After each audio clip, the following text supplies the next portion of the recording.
ما كان محمد أبا أحد من رجالكم ولكن رسول الله وخاتم النبيين. وقال عز وجل كما فرض 3 مرات في القرآن في سورة التوبة وسورة الفتح وسورة الصف: هو الذي أرسل رسوله بالهدى ودين الحق ليظهره على الدين كله. وقال عز وجل كما ورد في سورة السبع: وما ارسلناك الا كافة للناس بشيرا ونذيرا.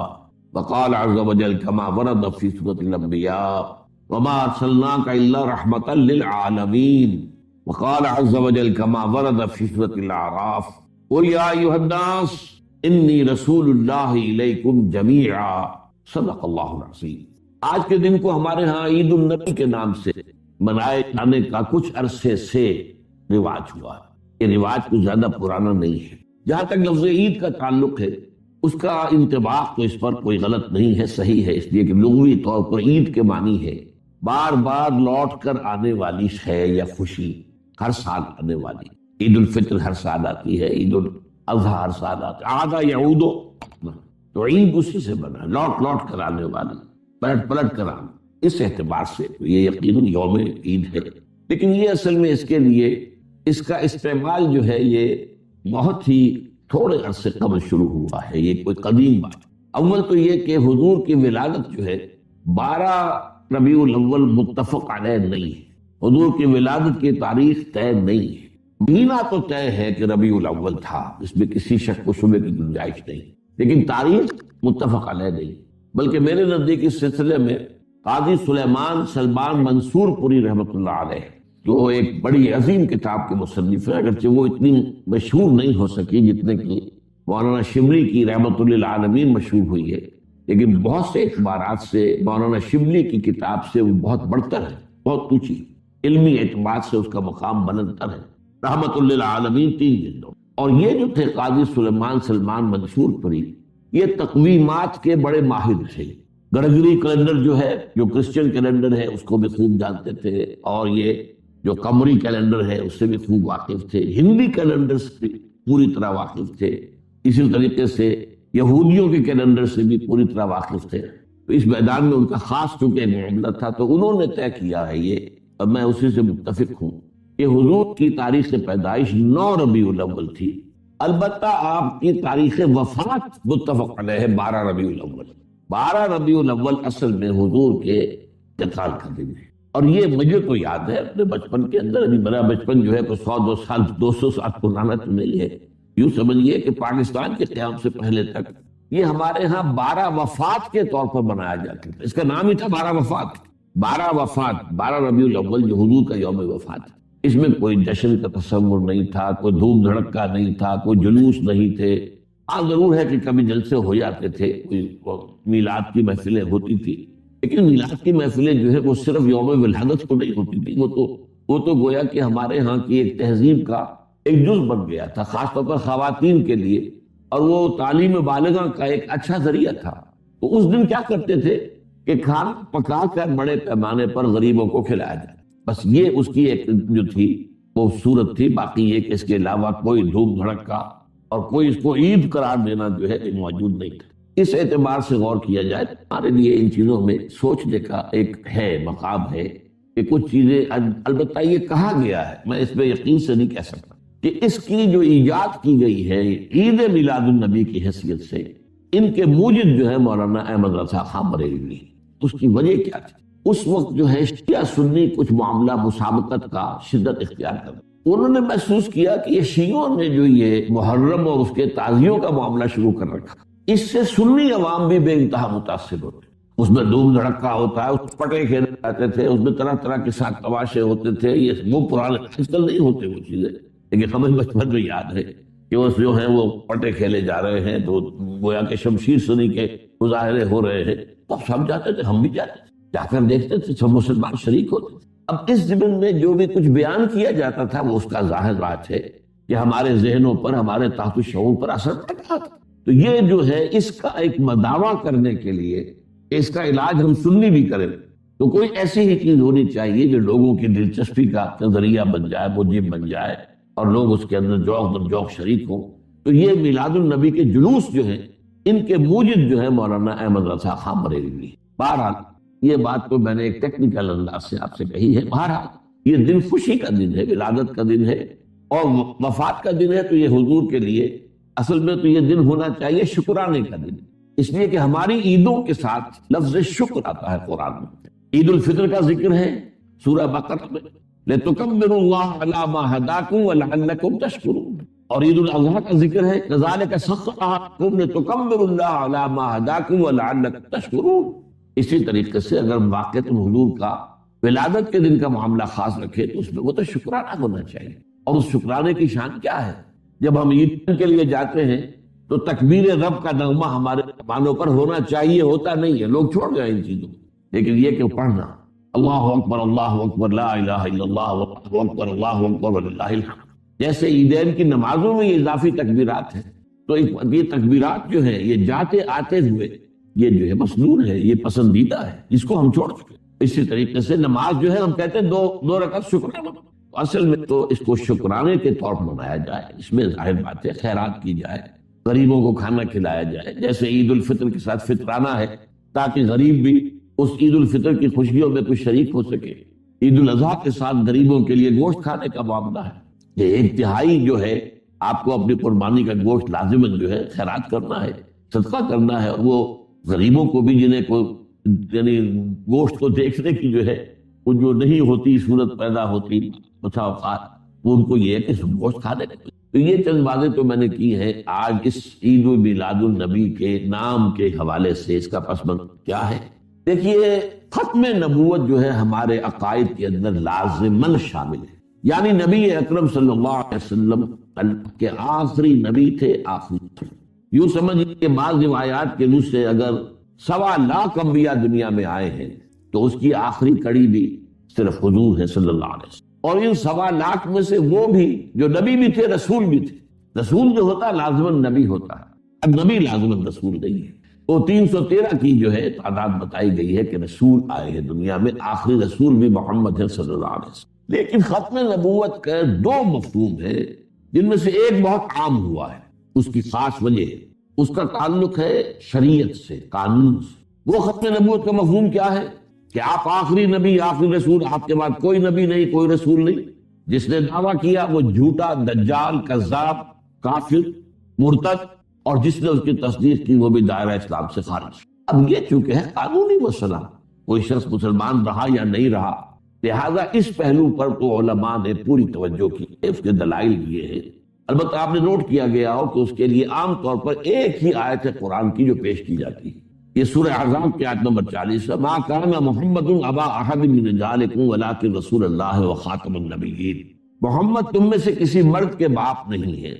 یہ اصل میں جو معاملہ ہوا تھا زید ابن حارثہ رضی اللہ تعالیٰ عنہ کا، اس کے حوالے سے ہے، میں اس کی تفصیل میں نہیں جاؤں گا۔ یہ آیت آپ نے بے شمار مرتبہ سنی ہوگی، اور ظاہر بات ہے کہ ختم نبوت کے موضوع پر یا نبی اکرم صلی اللہ علیہ وسلم کی عظمت کے موضوع پر جہاں کہیں بھی خطاب ہوگا، وعظ ہوگا، تقریر ہوگی، اس میں لازماً یہ آیت مبارکہ کوٹ ہوگی۔ تو ایک مفہوم تو یہ ہے، اور اس کے حوالے سے یہ آیتیں جو پیش ہوتی ہے اور صحیح ہوتی ہے۔ دوسرا مفہوم اور ہے، نبوت اور رسالت حضور پر کامل ہوئی، یہ دوسرا پہلو ہے۔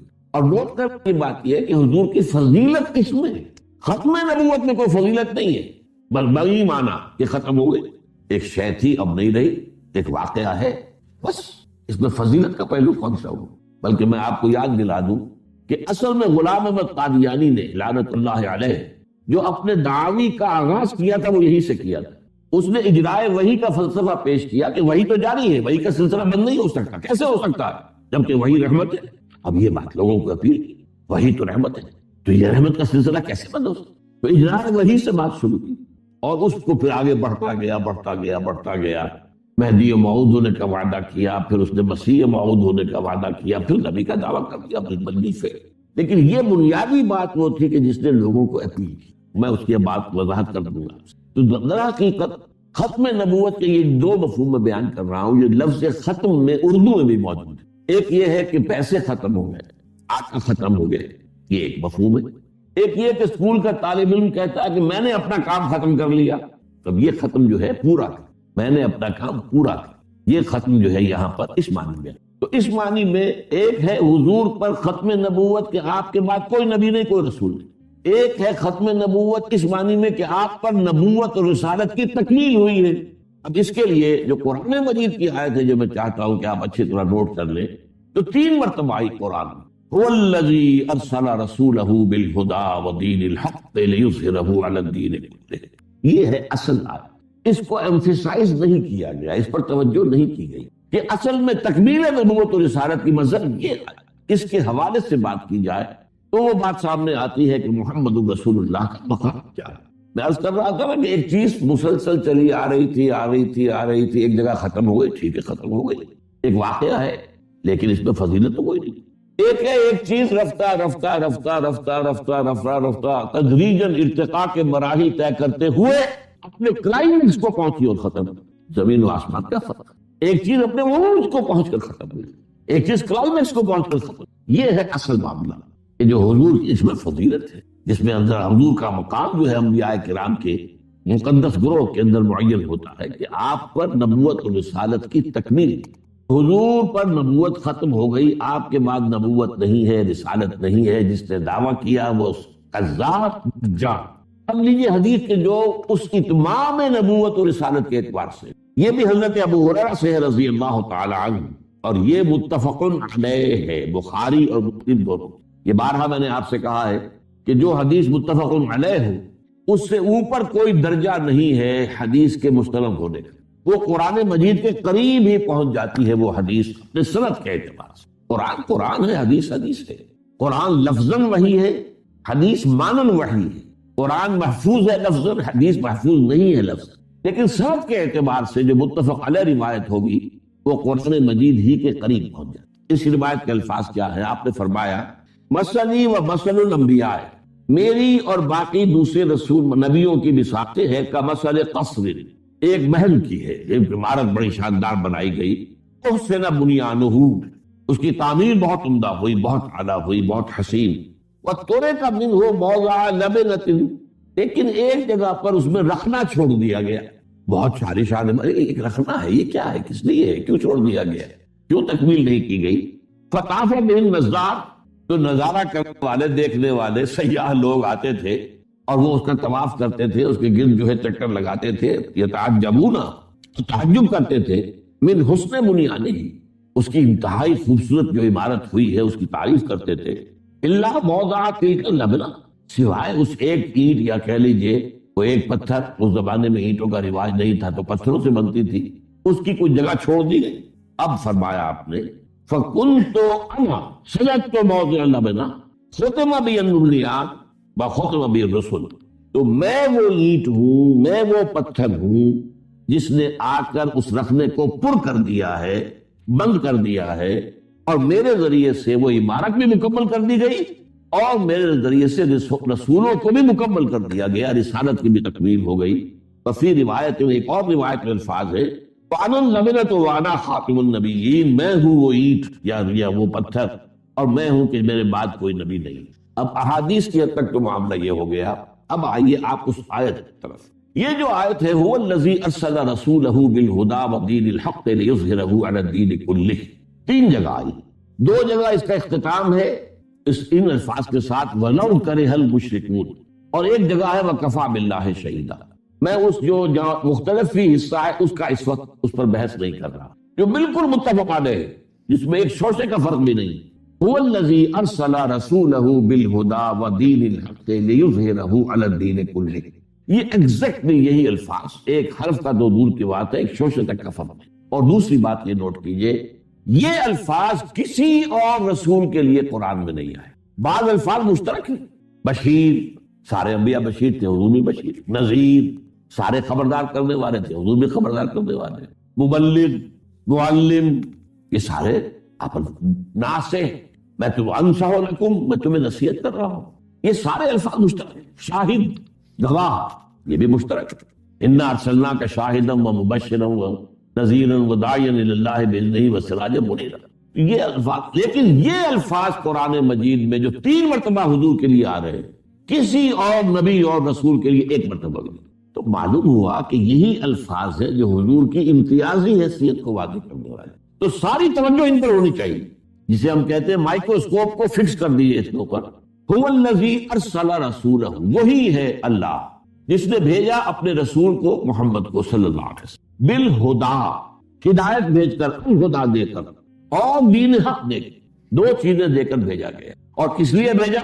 لِیُظْہِرَہُ عَلَى الدِّینِ کُلِّهِ، کہ دین حق کو غالب کر دے پورے نظام دین پر، پورے نظام زندگی پر، یا تمام ادیان پر، تمام نظاموں پر۔ یہ جو آیت ہے یہ در حقیقت نبوت اور رسالت دونوں کے اعتبار سے حضور پر اکمال اور تکمیل اور اتمام اور تتمیم کی مظہر ہے۔ حضور کو دے کر جو دو چیزیں بھیجا گیا ہے، اب اس کو نوٹ کی۔ وہ جو نبوت اور رسالت کی بات میں عرض کر رہا تھا، جو شخص نبی بھی ہے رسول بھی ہے، اس کی شخصیت کے دو پہلو ہو جائیں گے۔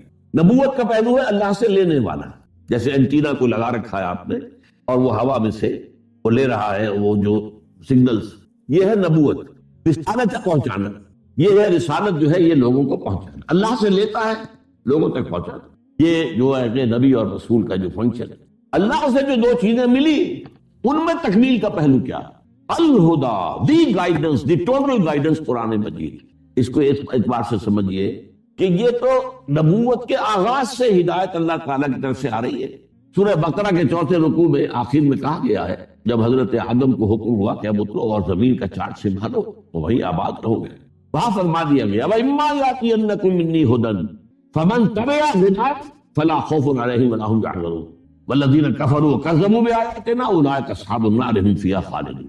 یہ اب ہمیشہ کے لیے چارٹر ہے ابدی جو دیا گیا ہے حضرت آدم کو زمین کا چارج سنبھلواتے ہوئے۔ جب جب کوئی ہدایت میری طرف سے تمہارے پاس آئے، تمہارے سے مراد ہے تمہارے اور تمہاری نسل کے پاس آئے، تو جو کوئی اس ہدایت کی پیروی کرے گا اس کے لیے نہ کوئی خوف ہوگا نہ حزن ہوگا، اور جو ہماری آیات، وہ ہماری آیات کی شکل میں ہدایت آئے گی، جو ہماری آیات کا انکار کرے گا وہ جہنمی ہوگا، آگ میں رہے گا ہمیشہ۔ تو ہدایت تو آدم سے چلی آ رہی ہے، حضور تک آ رہی ہے، لیکن اصل بات سمجھنے کی یہ ہے کہ اس ہدایت میں ارتقائی عمل جاری رہا ہے۔ یہ ارتقاء کے مرحلوں سے گزرتی ہوئی تکمیل کو پہنچی۔ اس کی وجہ کیا ہے؟ ایک دور تھا انسان کا کہ ابھی انسانی ذہنی اعتبار سے انسان جو ہے شعور کے اعتبار سے اہل طفولیت میں تھا، بچپن تھا۔ اب آپ نوٹ کیجئے کہ ابھی نہ کوئی تمدن، نہ کوئی تہذیب، نہ کوئی فلسفہ، نہ کوئی سائنس، نہ کوئی علوم، نہ کوئی یونیورسٹیاں، کچھ بھی نہیں۔ اس وقت جو انسانی شعور کی سطح تھی اس کے مطابق ہی ہدایت دی جا سکتی تھی، کامل ہدایت نہیں دی جا سکتی۔ اس کی سادہ سی مثال یہ ہے کہ آپ کا بچہ پرائمری کا طالب علم ہے، آپ اس کو پی ایچ ڈی استاد رکھ دیجئے تو پی ایچ ڈی کیا پڑھائے گا اسے؟ وہ ظاہر بات ہے پڑھائے گا تو وہی کچھ جو کہ وہ پڑھنے کی استعداد رکھتا ہے۔ لہذا یہ ہدایت جو ہے یہ ہر دور کی ذہنی اور شعوری سطح کے مطابق یہ ترقی کرتے کرتے کرتے کرتے کرتے یہ ایک خاص مقام تک پہنچی ہے، جہاں انسانی شعور اور انسانی ذہن اور انسان کی صلاحیت جو ہے فکری، وہ اس جگہ پہنچ گئی تھی جسے ہم کہیں گے میچور ہو گیا نوع انسانی، اور اب وہ آگے جو ہدایت دے دی گئی ہے اس کی روشنی میں اگلا راستہ خود دیکھ سکتا ہے۔ اسی کا نام اجتہاد ہے۔ البتہ یہاں ایک بات نوٹ کر لیجئے، یہ میں نے اس سے پہلے کبھی نہیں کہی ہے۔ ہدایت کے دو حصے ہیں، ایک ہدایت اصولی، ایمانیات، ماورائی حقیقتوں کی ہدایت، یہ کائنات کیا ہے، آخرت کیا ہے، جنت ہے، دوزخ ہے، یہ موت کے بعد کیا ہونا ہے، یہ فرشتوں کا معاملہ ہے، یہ ساری چیزیں کیا ہے، ماورائی، میٹافیزیکل۔ میٹافیزیکل ہدایت اول روز سے کامل ہے، اول روز سے کامل ہے۔ تمام انبیاء نے وہی تعلیم دی ہے۔ ایمانیات کے معاملے میں کوئی فرق نہیں ہوا تمام نبیوں کے مابین، ایمان تو وہی ہے۔ البتہ عمل کا معاملہ، کیا کرو کیا نہ کرو، کیا مسائل ہیں۔ ابھی ظاہر بات ہے کہ انسان کی زندگی جو ہے وہ اگر ابتدائی دور میں ہے تو اس کو اسی کے حوالے سے ہدایت دی جائے۔ وہ ہدایت عملی جو ہے وہ ترقی کرتے کرتے تدریجاً ارتقاء پذیر ہو کر آج سے 1400 برس قبل تقریباً وہ شعور کی اس سطح کو پہنچی ہے کہ اب آخری اور کامل ہدایت نامہ دے دیا جائے۔ اب اس میں دو باتیں نوٹ کیجئے، اس کی گواہی کیا ہے؟ کہ ہم مانتے ہیں کہ تورات بھی اللہ کی کتاب تھی، بلکہ ہے ہمارا ایمان، تحریف ہو گئی اس میں، لیکن ہے تو قرآن کہتا ہے خود سورہ مائدہ، انا انزلنا التوراۃ فیہا ھدی ونور، ہم نے ہی تورات نازل کی تھی، اس میں ہدایت بھی تھی، نور بھی تھا۔ اس دور کے حساب سے ہدایت مکمل تھی، اس میں نور بھی تھا۔ پھر انجیل آئی، ہم نے انجیل نازل کی، عیسیٰ ابن مریم کو عطا کی، فیہ ھدی ونور، اس میں بھی ہدایت بھی تھی، نور بھی تھا، اور یہ الہدیٰ ہے۔ اچھا اب سوال پیدا ہوتا ہے قرآن مجید کی حفاظت کا ذمہ لیا، تورات کا نہیں لیا؟ کیوں؟ اگر تورات کا بھی ذمہ لیتا اللہ تو کیا تحریف ہو سکتی تھی؟ اگر اللہ کا ذمہ ہوتا تو کیا کوئی تحریف کر سکتا تھا؟ اور دوسری طرف ناراض نہ ہو، اگر قرآن کی حفاظت کا ذمہ اللہ نے لیتا تو کیا ہم تحریف نہ کر دیتے؟ کیا ہم باز آنے والے تھے؟ ترجموں میں ہم نے تحریفیں کی ہیں، تفسیروں میں ہم نے تحریفیں کی ہیں، متن میں نہیں ہو سکتی، ہو ہی نہیں سکتی۔ کیوں نہیں ہو سکتی؟ انا نحن نزلنا الذکر وانا لہ لحافظ، ہم نے ہی اس ذکر کو نازل کیا، ہم ہی اس کے محافظ ہیں۔ اس آیت کا پہلا حصہ تو مشترک ہے، تورات کس نے نازل کی؟ اللہ نے کی۔ ہم ہی نے اس ذکر کو نازل کیا، تو قرآن نے خود کہا انا انزلنا التوراۃ، تو نزول کا حصہ تو مشترک ہے، قرآن اور تورات اور انجیل اور کتابیں صحف ابراہیم وغیرہ وغیرہ۔ حفاظت کا ذمہ صرف قرآن کے لیے کیوں؟ میں یہ کہا کرتا ہوں لطیف انداز میں کہ ان کتابوں کو یہ حق پہنچتا ہے کہ اللہ سے شکوہ کریں کہ ہمارے ساتھ یہ سوتیلی بیٹیوں والا سلوک کیوں کیا؟ اب بھی تیری کتاب ہے، قرآن بھی تیری کتاب، وجہ کیا؟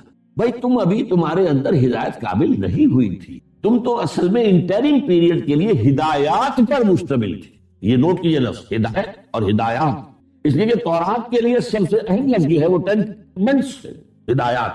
عبوری دور کے لیے، انٹرم پیریڈ کے لیے جو ہے نوع انسانی کے لیے ہدایات دے کر نازل کیا گیا تھا۔ الہدا آئی تھی، تب اللہ کو کوئی میوزیم سجانے کی ضرورت نہیں تھی۔ اللہ تعالیٰ نے جب وہ آخری ہدایت آ کر کامل ہو گئی تب یہ ہے کہ اس کی حفاظت کریں، تو اور ہدایت آنی نہیں۔ یہاں وہ مسئلہ میں حل کر دوں جو قادیانی کی بات کا میں نے کہا تھا، میں بعد میں عرض کروں گا۔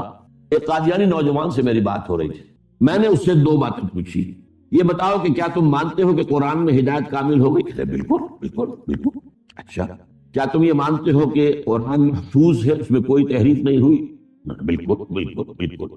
تو پھر مجھے وحی کی ضرورت بتاؤ، جب ہدایت کامل ہو گئی اور محفوظ بھی ہے تو مزید وحی کی ضرورت کیا ہے؟ یہ اللہ تعالیٰ کا شغل تو نہیں ہے، یہ تو حکمت کے تحت جو کام ہوتا ہے حکمت سے، ضرورت سے ہوتا ہے۔ وہی ہدایت کے لیے تھی، ہم مانتے ہیں ہدایت قابل ہو چکی۔ بھائی اس گلاس میں جتنا پانی آ سکتا تھا آ چکا، آپ کہاں ڈالو گے؟ جو پانی ڈالو گے وہ ادھر ادھر بگڑ جائے گا۔ یہ ہے دلیل اصل میں ختم نبوت کی، جو بدقسمتی سے ہماری طرف سے پیش نہیں۔ وہ مجھے آج تک یاد ہے کہ وہ جو قرآن مجید کے الفاظ ہیں، کیونکہ نمرود کے بارے میں فبہت الذی کفر، وہ نوجوان مبہوت ہو کر رہ گیا، اس کے پاس کوئی جواب نہیں تھا کہ وہ ہدایت مکمل ہو گئی اور محفوظ ہے، یا تو یوں کہو کہ نہیں اس میں تحریف ہو گئی ہے۔ اب ضرورت ہے کہ کوئی نبی آئے، وہ اس کے اندر آ کر بتائے کہ صحیح کیا تھا، غلط کیا تھا، کوئی کمی تھی تو اس کو پورا کرے، کوئی غلطی ہوئی تو اس کی تصحیح کرے۔ لیکن اگر قرآن کو مان لے کوئی شخص کہ اس میں ہدایت کامل ہو گئی اور یہ کہ وہ محفوظ ہے، تو پھر کسی اجراء وحی کی بنیاد ہی پیدا نہیں ہوتی، جہاں سے اس شخص نے فتنے کا آغاز کیا تھا اسی کی جڑ۔ اس میں دوسری بات یہ نوٹ کیجئے کہ حضور سے مثلاً قبل نبی اور رسول کون تھے؟ حضرت عیسیٰ۔ یہ 600 برس جو ہے حضرت عیسیٰ اور حضرت محمد کے درمیان فترت اولا، اس سے پہلے کبھی ایسا نہیں ہوا کہ دنیا میں کوئی نبی یا رسول نہ ہو۔ ان 600 برسوں میں نہ کوئی نبی نہ کوئی رسول، پھر تکمیلی رسالت اور نبوت۔ حضرت مسیح کا یہ قول موجود ہے آج بھی، اپنے حواریین سے کہا میں ابھی مجھے تم سے بہت سی باتیں اور کہنی تھی، لیکن ابھی تم ان کا تحمل نہیں کر سکو گے، جب وہ فارقلیب آئے گا تو سب کچھ بتائے گا صلی اللہ علیہ وسلم۔ یہ فارقلیب کا لفظ جو ہے ان کے حلق میں ہڈی بن کر پھنسا ہوا، پیریکلائٹوس، پیریکلوٹوس، پیراکلیٹ، اس لیے کہ اس کے معنی ہے محمد، جو اصل لفظ تھا محمد، قابل تعریف۔ اب انہوں نے ترجمہ کی کمفرٹر، جو کہ آ کے تسلی دے گا، وہ مختلف اس کو بدلا ہے، اس کے اندر تحریف کی ہے۔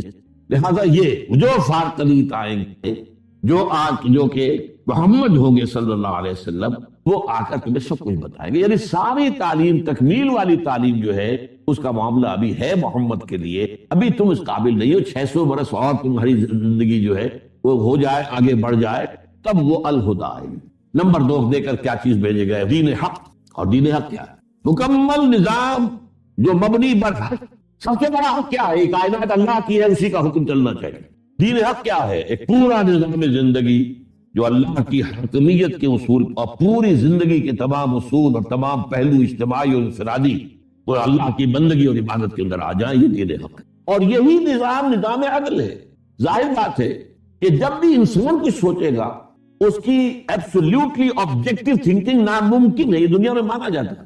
اپنی ذات کو علیحدہ کر کے آپ سوچ نہیں سکتے، کچھ نہ کچھ سبجیکٹیوٹی شامل ہو کر جائے گی۔ ایبسولوٹ آبجیکٹیوٹی کہتے ہیں یہ ایک امپاسبل۔ سرمایہ دار سوچے گا تو اپنے فائدے کی سوچے گا، مزدور کی بات کو وہ سوچ ہی نہیں سکتا۔ مزدور کے گھر میں جو فاقہ آ رہا ہے اسے اس کا کیا احساس ہے؟ مزدور سوچے گا تو اپنے فائدے کی سوچے گا۔